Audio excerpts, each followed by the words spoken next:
অন্ধকারে বসে আছে অনেক গল্প, কিছু বলা হয়নি আর কিছু ভুলে যাওয়া হয়নি। আজ সেই গল্পগুলোর এক চুমুক, দি আনহোলি টি। তোমরা কখনো এমন কোনো জায়গায় থেকেছো যেখানে সব কিছু ঠিকঠাক, কিন্তু তবুও মনে হয় কেউ যেন তাকিয়ে আছে? আজ আমি বলবো আমার জীবনের এক অভিজ্ঞতা। সালটা ছিল 2018। আমি তখন ব্যাচেলার্সের দ্বিতীয় বর্ষে পড়ি। প্রথম বছরটা ছিল খুব কষ্টের। কলেজ থেকে অনেক দূরে আমার বাড়ি, প্রায় 5 ঘন্টা রাস্তায় কেটে যায়।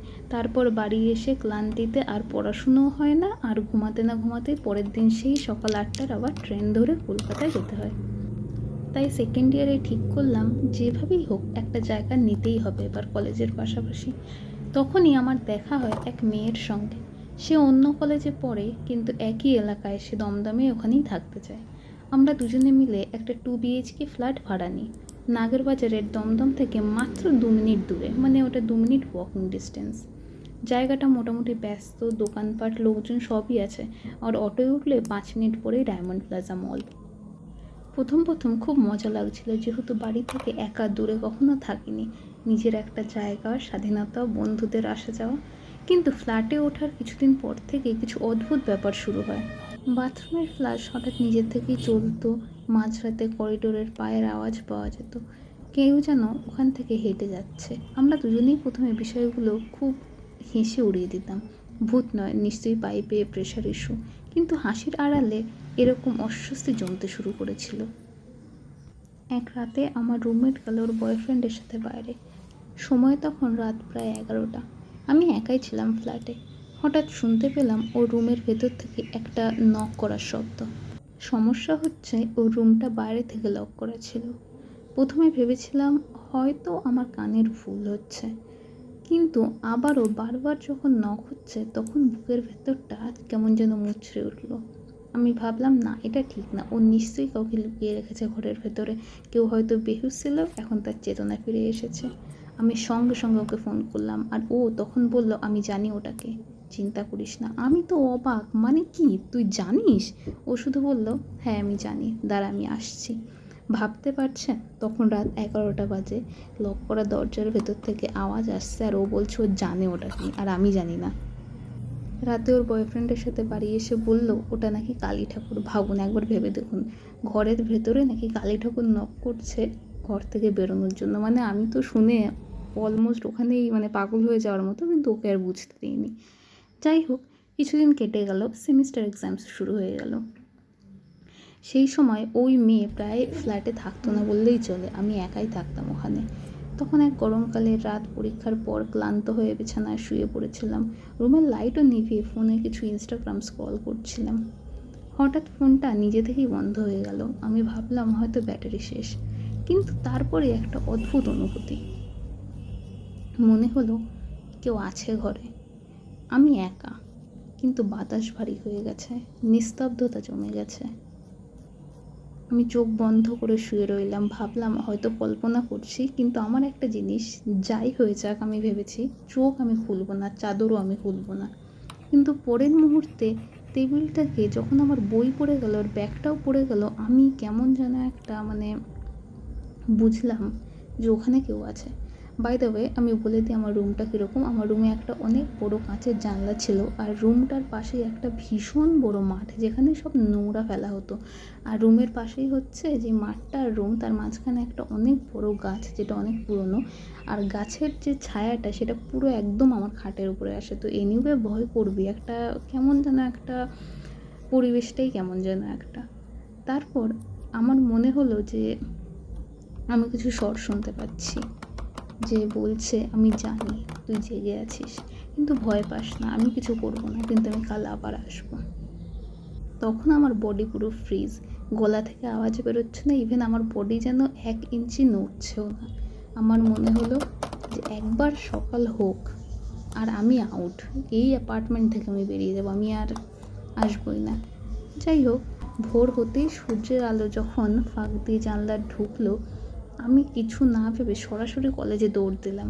তখন বাজে হচ্ছে 7টা, তার আগে আমি কলেজ পৌঁছে গেছি, অথচ আমার সেমিস্টার শুরু হচ্ছে সকাল 10টা থেকে।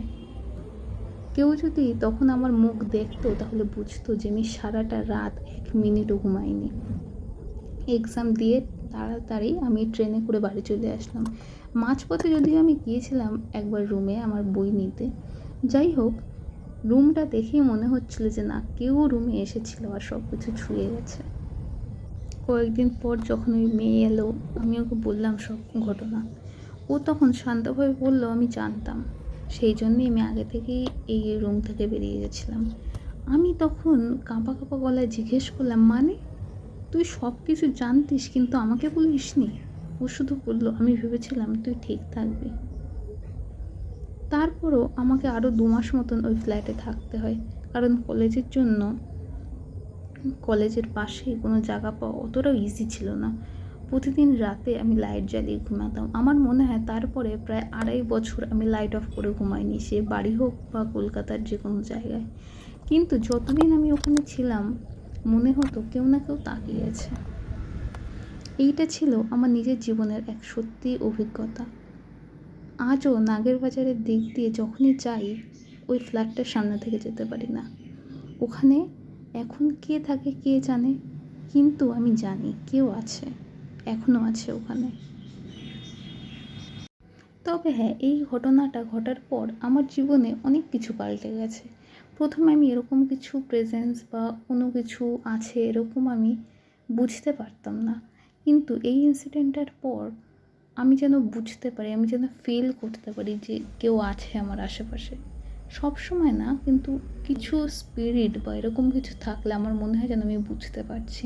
যদিও আমার বাড়িতে আমার মা এগুলো বেশি বিশ্বাস করেন না, সেই জন্য এই ঘটনাটার পরও আমার মা সেরকম কিছু করেননি, সেটাকে মেনে নিয়েছে। আর থ্যাঙ্কস টু মা, তার জন্যই আমার এত সাহস বা আমি এরকম, তারপরেও ওখানে আমি আরও 2 মাস কাটাতে পেরেছি। আমার জায়গায় হয়তো অন্য কেউ থাকলে ওখানে থাকতে পারতো না। যাই হোক, এটা একটা ব্যাপার। এই জিনিসটা হওয়ার পরে আমি অনেক কিছু, অনেক জায়গায় আমি অনেক কিছু ফিল করতে পারি যেগুলো আগে আমার হতো না। আবার কেউ কেউ বলে যেহেতু আমি লিব্রা, তো আমার রাশিটা হালকা, সেই জন্য আমি নাকি এদের প্রেজেন্স বুঝতে পারি, এরাও নাকি বুঝতে পারে যে আমি বুঝতে পারি। এই ঘটনার পর আমি যে অ্যাপার্টমেন্ট ভাড়া নিই দমদমে, সেই অ্যাপার্টমেন্টটা খুবই ভালো ছিল, যার পাশে একটা দুর্গাপুজোও হতো আর অনেক লোকজনও থাকতো ওখানে। কিন্তু আমি কোনোদিন লাইট অফ করে ওখানেও ঘুমাতে পারিনি। যে আমি বললাম প্রায় 2-2.5 বছর তারপর আমি কোনোদিন লাইট অফ করেও ঘুমাতে পারিনি। কেমন যেন একটা মনে হতো আমার সাফোকেশন হচ্ছে। আর এই ঘটনাটা আমার ফ্যামিলি মেম্বার্স ছাড়া আর কেউ জানেই না, কারণ বেশিরভাগ লোকজন বিশ্বাসই করবে না।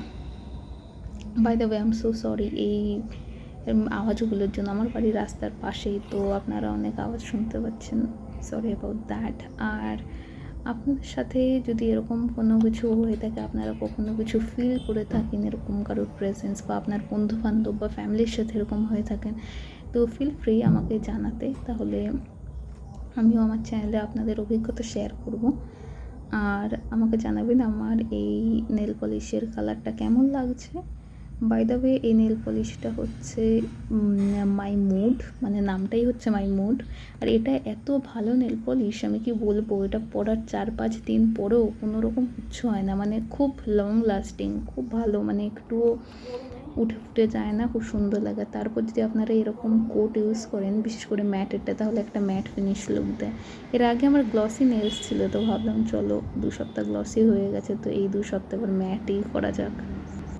এই ভিডিওটা যদিও আমি এর আগের ভিডিওতে আপলোড করেছিলাম এই কারণেই যে তখন আমি ভয়েস ওভারটা হিন্দিতে দিয়েছিলাম, কিন্তু আমার বোন বললো যে বাংলাতেও করতে, যেহেতু আমি বাঙালি, বাংলাটা অবভিয়াসলি আমি ভালো বলবো বেশি। হিন্দিটায় করার উদ্দেশ্য হচ্ছে আমি হিন্দি শিখছি, তাই একটু ভাঙাচোরা হিন্দি হলেও একটু ভাবলাম যে প্র্যাকটিসও হয়ে যায় আর একটু কনফিডেন্সও বাড়ে, তো সেই জন্যই হিন্দিতে করার উদ্দেশ্য। আর যেহেতু বাড়ির থেকে বোন বললো যে বাংলায় করতে, তো সেই জন্য ভেবেছি এবার থেকে একটা করে ভিডিও হিন্দিতে দেবো আর তারপরে সেই ভিডিওটাই আবার বাংলায় দিয়ে দেবো। তো যাই হোক, আমাকে জানাবেন আপনাদের সাথে যদি এরকম কিছু হয়ে থাকে। আর আপনারা, আমি জানি না এই অ্যাপার্টমেন্টটা কোথায় বুঝতে পারছেন কি না, এটা হচ্ছে নাগের বাজার থেকে 2 মিনিট দূরে গরুহাটা নামে একটা জায়গা আছে। গরুহাটাতেই 2 মিনিট যদি হাঁটেন ওর ভেতরেই পেয়ে যাবেন। আর অ্যাপার্টমেন্টটা হচ্ছে একটু ডজি টাইপের, একটু শেডি পিঙ্ক কালারের। কালারটাও বলে দিলাম, যেটা বলা উচিত না। এনিওয়ে, আজ এই পর্যন্তই থাক। দেখা হচ্ছে আপনাদের সাথে আবার নেক্সট উইক একটা নতুন গল্প নিয়ে।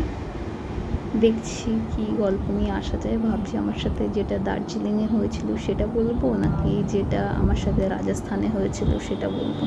দেখি কোনটা বলি, কিন্তু যেটাই বলি একটা ভালোই হবে, ভালোই বলবো একটা। ঠিক আছে, টাটা।